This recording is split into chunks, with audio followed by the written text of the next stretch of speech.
Study for PCS exam पर मैं दास sir आप सभी का बहुत बहुत स्वागत करता हूं। डियर स्टूडेंट्स, हर सुबह यह सोचकर उठता है एक सपना कि बस इस बार पेपर निकाल लूंगा, बस थोड़ा सा और पढ़ना है, ये वाला टर्म बचा हुआ था उसे कंप्लीट कर लेंगे तो निकल जाएगा। लेकिन दोस्तों, नींद में ही रह जाते हैं कई स्टूडेंट्स के वो सपने, और वो हकीकत में उन्हीं का बदल पाता है जो समय रहते अपनी रणनीति में और अपने आप को में बदलाव लाते हैं।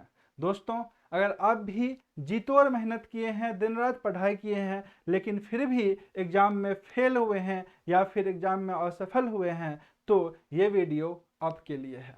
क्योंकि आज जो है ना, हम लोग कुछ इम्पॉर्टेंट बात करने वाले हैं, कुछ अलग बात करने वाले हैं। आज का सेशन में डियर स्टूडेंट्स, हम लोग बात करेंगे वो 5 मेजर प्रैक्टिकल प्रॉब्लम्स जिसके कारण जनरली स्टूडेंट्स जो है इनिशियली एग्जाम नहीं निकाल पाते हैं, और उस प्रॉब्लम्स का कुछ बेहतरीन लाइव प्रैक्टिकल सॉल्यूशन। दोस्तों, चैनल पे बने रहिए, पूरा वीडियो को देखिए, डेफिनेटली आप जो है ना इस स्ट्रेटजी से सेटिस्फाइड रहेंगे और आपको अच्छा लगेगा। तो डियर स्टूडेंट्स, चलिए समझते हैं कि 5 सबसे बड़ी गलतियां क्या है जो अक्सर स्टूडेंट्स करते हैं और असफल होते हैं, है ना।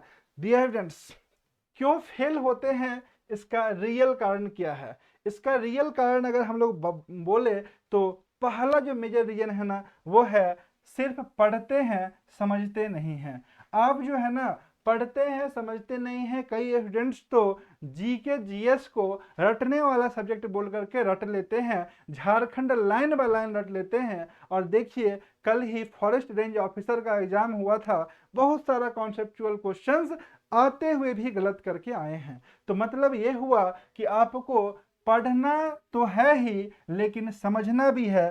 परीक्षा सिर्फ याददाश्त नहीं मांगती दोस्तों, कॉन्सेप्ट क्लैरिटी भी चाहिए। तो कॉन्सेप्ट क्लैरिटी पे आप जरूर से ध्यान दीजिए। कई छात्र रट्टा लगाते हैं, लेकिन सवाल थोड़ा घुमा दिया जाता है तो अटक जाते हैं। बात समझ गए ना? रट्टा लगाने के साथ साथ आपको समझना पड़ेगा। आपको एक सिंपल सा एग्जांपल दे रहे हैं, आप इस एग्जांपल से एग्री रहेंगे दोस्तों, है ना। और वो एग्जांपल है, देखिए, जैसे कि हमको याद रखना है कि स्वेज नहर किन 2 महासागर को जोड़ती है ना। तो देखिए, सिंपल सा जो है सो फंडा आप याद करते हैं कि स्वेज नहर को भूल जाओ। एक कॉमन सा ट्रिक बना लिए, स्वेज नहर को भूल जाओ। भूल मतलब भूमध्य सागर, अल्लाह मतलब लाल सागर। भूमध्य सागर और लाल सागर को क्या करती है? जोड़ती है। देखिए कितना इजीली जो है सो याद हो गया। स्वेज नहर, है ना, स्वेज नहर को भूल जाओ, है ना। स्वेज नहर और भूल जाओ, है ना। भूमध्य सागर, भू से भूमध्य सागर और लाल सागर को जोड़ती है। इसी तरह से देखिए, पनामा नहर किसको जोड़ती है ना। तो इसका कॉमन सा एक ट्रिक बना लिया, पनामा पीकर प्रशांत अंधा हो गया।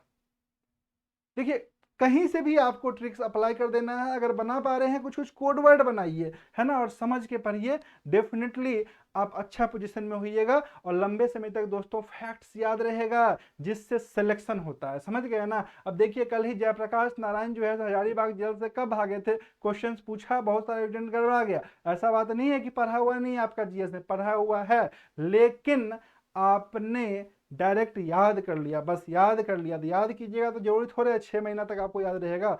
आप ट्रिक्स को फॉलो कीजिए, है ना, आपको अच्छा रहेगा। पनामा पीकर प्रशांत अंधा हो गया। तो पनामा दोस्तों सिगरेट का ब्रांड है, पनामा नहर से इसको जोड़ दिए, है ना। प्रशांत महासागर हो गया, अंधा मतलब हो गया अटलांटिक महासागर। समझ गए? नहीं, अंध महासागर बोलते हैं, कैरेबियन सी। ठीक है, तो पनामा पीकर प्रशांत अंधा हो गया, यानी प्रशांत महासागर और अंध अटलांटिक महासागर को कौन जोड़ता है? तो पनामा नहर जोड़ता है। तो कॉमन सा ट्रिक लगाए और याद करना आसान हो गया। तो डायरेक्ट रटिए मत, समझ के रटिए। हर टॉपिक को समझो, टीचर को बोलिए एक्सप्लेन करेंगे, या जहां पर भी आप पढ़ रहे हैं, और मॉक टेस्ट दीजिए। दोस्तों, दूसरा जो मोस्ट इंपॉर्टेंट मेरे समझ से जो दिक्कत आती है स्टूडेंट्स के साथ, वो है स्ट्रेटजी में कमी। आपके पास एक प्रॉपर स्ट्रेटजी ही नहीं है जो आप सेलेक्ट होइएगा। समझ गए ना? और ये हम जनरली मेंस के स्टूडेंट्स को बोलते हैं, जैसे जेपीएससी मेंस के हमारे जो प्रिय छात्र हैं, उन लोगों को बोलते हैं कि भैया स्ट्रेटजी बनाओ, है ना, तब जाके सिलेक्शन होगा। आप जानते हैं कि जेपीएससी मेंस का अगर बात करिए, किसी भी एग्जाम का, चाहे वो कोई भी एग्जाम हो, यू मस्ट हैव स्ट्रेटजी। हमने जेपीएससी का एग्जाम्पल इसलिए लिया क्योंकि सिलेबस बहुत वास्ट है, लेकिन दोस्तों 100 टॉपिक में भी लिमिट किया जा सकता है, क्योंकि 100 टॉपिक से मैक्सिमम क्वेश्चन आता है, मेजोरिटी ऑफ 80% क्वेश्चन आ जाता है। तो आप अगर 100% नहीं बना करके 80% 100 टॉपिक को कवर कर दीजिएगा तो मामला जो है ना वहीं पर शानदार हो जाएगा, सिलेक्शन का रास्ता खुल जाएगा। तो you must have strategy in your exam में रणनीति बनाइए, चाहे बीपीएससी एग्जाम दीजिए, चाहे रेलवे एग्जाम दीजिए, एसएससी एग्जाम दीजिए, क्लर्क एग्जाम दीजिए, कोई भी एग्जाम दीजिए, नहीं फर्क पड़ता है, आपको स्ट्रेटेजी बनाना पड़ेगा। तैयारी का स्मार्ट तैयारी करना होगा दोस्तों। तैयारी करना सभी को करते हैं, स्मार्ट तैयारी। स्मार्ट तैयारी मतलब एक प्रॉपर स्ट्रेटेजी के साथ अपने वीकनेस पर ध्यान देते हुए काम करना पड़ेगा। कुछ छात्र पूरे सिलेबस में उलझे रहते हैं, जब बल्कि कुछ छात्र पीवाईक्यू, ट्रेंडिंग टॉपिक्स और मॉक टेस्ट पर ध्यान देते हैं। समझ गए ना? तो yes, definitely you must have idea about the trending topic. Current affair पूरा याद कर रहे हैं, पूरा स्पीडी बैठ के रट्टा मार दिए, क्वेश्चन आया है नहीं, क्या फर्क पड़ता है भाई? उस पार्ट को पढ़ो जहां से क्वेश्चन श्योर शॉर्ट आना है, या फिर क्वेश्चन मेजोरिटी ऑफ क्वेश्चन आ सकता है ना। पूरा का पूरा जो है सो आप मत याद कीजिए। आप नियुक्ति ही याद कर रहे हैं तो 100 नियुक्ति पढ़ रहे हैं, किताबी पढ़ रहे हैं 200 पढ़ रहे हैं, क्या मतलब है इसका, है ना? अपना टाइम बर्बाद कर रहे हैं।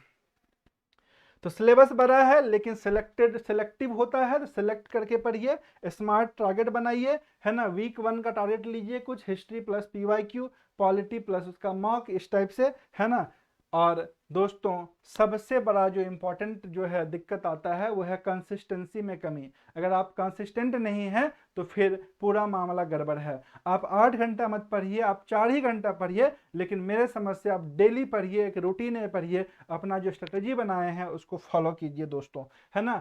एक दिन 8 घंटे पढ़ाए, फिर 3 दिन इंस्टाग्राम पे बिजी हैं, ऐसा करने से सिलेक्शन नहीं मिलेगा, सिर्फ रिग्रेट मिलेगा। समझ गया ना? इंस्टाग्राम चला रहे हैं, टाइम कब बीत जा रहा है पता नहीं चल रहा है आपको, है ना। तो हर दिन थोड़ा थोड़ा पढ़ो, लेकिन रोज पढ़ो, है ना। ये जो है मोस्ट इंपॉर्टेंट चीज है। प्रोमोडोरो टेक्निक और टाइम टेबल जो है, डेली गोल जो आप सेट किए हैं उसको दोस्तों कंप्लीट कीजिए, उसको यूज कीजिए। Self doubt and fear of failure, ये तो सबसे बड़ा जो है सो ये है कि हमसे नहीं होगा, बहुत कंपटीशन है, ये सोचकर इंसान हारने से पहले ही जो है सो हार जाता है। समझ गए ना? Fear of failure is the worst then the future of the failure of itself. ठीक है, ध्यान दीजिएगा, आपको सेल्फ कॉन्फिडेंट बिल्डअप करना पड़ेगा, क्योंकि याद रखिएगा एक से एक स्टूडेंट्स जो जिनको कुछ नहीं आता था, हम तो मैथ्स का एग्जांपल देंगे कि मैथ्स में एसएससी वाले स्टूडेंट लोग जिनको मैथ्स जोड़ घटाव नहीं आता था, वो आज जो है सो टॉप मोस्ट पोस्ट पर जो है सो काम कर रहे हैं। तो ये बहुत बड़ी बात है दोस्तों। आप जो है सो सेल्फ कॉन्फिडेंस बिल्डअप कीजिए अपने अंदर, है ना, आपको सिलेक्शन आएगा। अभी हम आपको एक प्रैक्टिकल बात ही बताएंगे, ध्यान दीजिएगा। सक्सेस का अगर कुछ टिप्स के बारे में बात करें तो पहला टिप दोस्तों है पीवाईक्यू और कट ऑफ को बाइबल मानो। समझ गए ना? यही बताएगा आपको कि पेपर कैसा आता है। पीवाईक्यू पे 100% काम कीजिए, यहाँ से सिलेक्शन का राज खुलता है ना। कल का ही पेपर देख लीजिए, फॉरेस्ट रेंज ऑफिसर का पीवाईक्यू से लगभग 100 क्वेश्चन है। समझ गए ना? तो प्रीवियस ईयर क्वेश्चन पे कमांड है, तो सिलेक्शन का रास्ता खुलेगा आपका। समझ गए? मॉक टेस्ट दो और एनालाइज करो। मॉक टेस्ट आप जो बना रहे हैं ना, मॉक टेस्ट बनाने से खाली काम नहीं चलेगा। मेरे समझ से किसी भी एग्जाम का प्रिपरेशन कर रहे हैं, मॉक टेस्ट बनाइए और उसको दोस्तों एनालाइज कीजिए। एनालाइज करने का मतलब ये हुआ कि कौन सा सेक्शन से गलत हो रहा है, क्यों गलत हो रहा है। मान लीजिए मौलिक अधिकार पूरा पढ़ लिए हैं, फिर भी मौलिक अधिकार का क्वेश्चन गलत हो जा रहा है ना, तो क्यों गलत हो रहा है भाई? तो ये एक मैटर होता है, इसको आपको समझना पड़ेगा कि आपका डेप्थ क्या है ना। जब तक आप इस पे काम नहीं कीजिएगा तब तक कभी खुशी, कभी गम, कभी सेलेक्ट आंसर बनेगा, कभी आंसर नहीं बनेगा। समझ गए ना? अगला क्वेश्चन देखिएगा दोस्तों, अगला टिप्स जो है वो है रिवीजन का नियम बनाओ। 1 दिन, 7 दिन और 21 दिन, है ना। 1 दिन, 7 दिन और 21 दिन, ये जो है सो एकदम साइंटिफिक रिवीजन रूल है। 1 दिन, 7 दिन और 21 दिन बोला जाता है कि अगर आप कोई चीज को आज पढ़े हैं, फिर 7 दिन पढ़े हैं, फिर 21 दिन बाद पढ़े हैं, तो वो चीज आपका अपना हो जाता है, यानी कि आपको लंबे समय तक याद रहेगा। ठीक है, सही गाइडेंस लो, चाहे कोचिंग, यूट्यूब या फिर वेरीफाइड सोर्स, जो भी है आपका गाइडेंस सही होना चाहिए। क्योंकि दोस्तों अगर रोड मैप सही नहीं रहेगा तो आप डेस्टिनेशन पर नहीं पहुंच पाइएगा, है ना। ध्यान रखिएगा, मेंटल हेल्थ का ध्यान रखो, क्योंकि बर्नआउट भी एक कारण है फेलर का, है ना। मेंटल हेल्थ पे ध्यान कैसे जाएगा, जब आप दोस्तों सेल्फ कॉन्फिडेंस रखिएगा कि अब की बार सिलेक्शन होगा पक्का मेरे यार, है ना। तो एकदम दिमाग में रखिए कि जो है सो हमको निकालना है, तो अपने आप जो है सो आप कूल माइंड से पढ़ाई कर पाइएगा डियर स्टूडेंट्स, समझ गए। तो आपको हम बता दें कि मेरा एक स्टूडेंट था, बिल्कुल ही मैथ्स में बिल्कुल ही जो है ना एकदम जीरो, ठीक है, लेकिन वो बार बार फेल हो रहा था, लेकिन थोड़ा सा ना वो अपना स्ट्रेटजी को चेंज किया, मॉक टेस्ट बनाया, पीवाईक्यू बनाया, और आज जो है सेक्शन ऑफिसर के पोस्ट पर जो है सो काम कर रहा है। तो आप ये नहीं बोल सकते हैं कि इस बच्चा को मैथ नहीं आता है तो ये सिलेक्शन नहीं होगा, इस बच्चा का जीएस कमजोर है सिलेक्शन नहीं होगा, इसका इंग्लिश कमजोर है सिलेक्शन नहीं होगा। आप थोड़ा सा दिमाग लगाइएगा, सिलेक्शन आपका पक्का होगा डियर स्टूडेंट्स। सपनों को पाने का जुनून चाहिए, संघर्ष में तपने का सुकून चाहिए, याद रखिएगा। हर मोड़ पर मिलेगी ठोकर दोस्त, मगर हारने वालों को नहीं, लड़ने वालों को मंजिल मिलती, याद रखिएगा, है ना। मंजिल किसको मिलेगा, जो लड़ते हैं, हारते जो हैं उनको कुछ नहीं मिलने वाला है। तो आपको क्या करना पड़ेगा, अपने लिए मेहनत करना पड़ेगा डियर स्टूडेंट्स।